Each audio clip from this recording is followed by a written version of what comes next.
ஊழல் இல்லாமல் மக்களுக்கு நல்லது செய்ய வேண்டும் என்பது மட்டுமே முதலமைச்சரின் குறிக்கோள் என அமைச்சர் ஜெகதீஸ்வரி தெரிவித்துள்ளார்.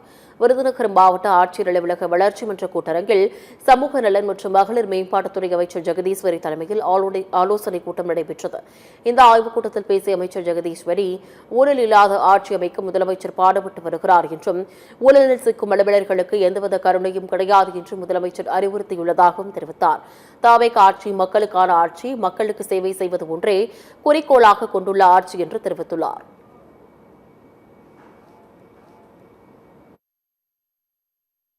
இனி நம்ம இங்க இருக்க போறது எப்படி நம்ம இருக்க போறோங்கிறது நமக்கு ரொம்ப முக்கியம். நம்ம சிஎம் சொல்றது ஒரே விஷயம், மக்களுக்கு நல்லது செய்யணும், அதுவும் ஊழல் இல்லாம முழுமையா நம்ம மக்களுக்கு நல்லது செய்யணுங்கிறது மட்டும்தான் நம்மளுடைய முழு நோக்கமா இருக்கணும். பொதுமக்கள் கேட்குற அடிப்படையானது ரொம்ப சாதாரணமானதை நம்மகிட்ட வந்து கேட்டுட்டு இருக்காங்க. ஆனால் அதுவும் நம்ம உடனே தீர்வு கொடுத்துட்டோம்னா நமக்கு உங்களுக்கு வந்து நீங்கள் ஃப்ரீ மைண்டாக நீங்கள் வேலை பார்க்கலாம். அதனால் ஒவ்வொரு விஷயத்திலுமே தங்களிடம் நான் கேட்டுக்கிறது ஒன்றே ஒன்று தான், மக்களோட மக்களாக நில்லுங்க. நம்மளுடைய சிஎமுக்கு அதுதான் பிடிக்கும். நம்மளுடைய மாண்புமிகு முதலமைச்சர் அவர்கள் அதை தான் நம்மக்கிட்ட எதிர்பார்க்குறாங்க.